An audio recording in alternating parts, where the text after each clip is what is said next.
Dear everyone students, आज हम पढ़ेंगे बीएससी सेकेंड ईयर का फिजिकल डेरिवेशंस पढ़ेंगे। क्लाउसियस असमानता को व्युत्पन्न करो।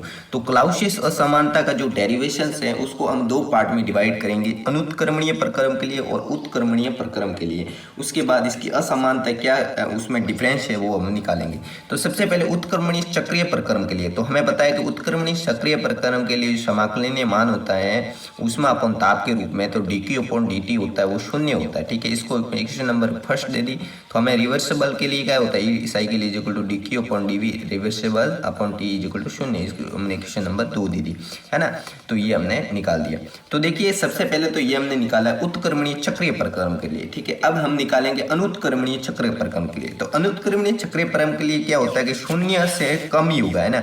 तो क्लाउसियस ने सिद्ध किया कि अनुत्क्रमणीय प्रक्रम में dq अपॉन dt का मान शून्य नहीं होता। ठीक है, तो इसके उत्क्रमणीय के लिए तो होता है, इसके लिए नहीं होता।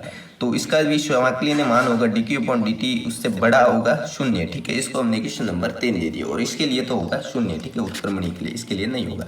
तो उत्क्रमणीय प्रक्रम के दौरान जो एफिशिएंसी होती है, दक्षता होती है, वो कितनी होती है वो देखिए। तो सबसे पहले हम सिंक के रूप में निकालेंगे, स्रोत के रूप में। तो देखिए यहाँ पर आपने पढ़ा होगा कार्नो इंजन की दक्षता होती है, उसमें स्रोत और सिंक और वर्क ताप सब होते हैं ना। तो W अपॉन Q1 उत्क्रमणीय प्रक्रम के दौरान दक्षता W अपॉन Q1 दोनों की ऊष्मा के योग के बराबर, सिंक और स्रोत, है ना, ऐसे मान सकते हैं। तो Q2 plus Q1 upon Q2, ठीक है, उसका सिंक का ऊष्मा का भाग दे देंगे। और इसी प्रकार T2 माइनस T1 ताप के अंतर के बराबर, और ताप उस सिंक जो होता है उसकी ताप का भाग देंगे, नहीं T2 का भाग देंगे।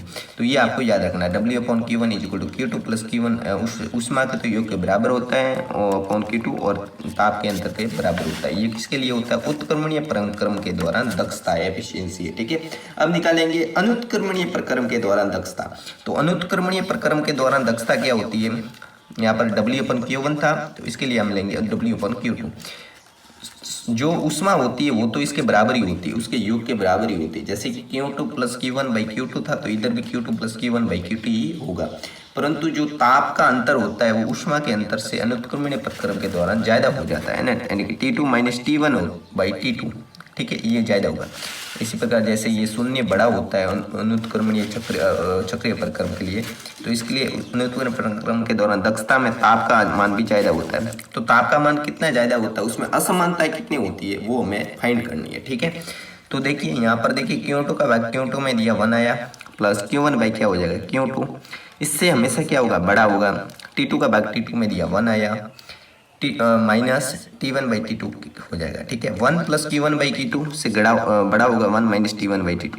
1 इधर से 1 से 1 कट जाएगा, यानी कि 1 में से 1 घटा देंगे इस पक्ष में लाने के बाद, है ना।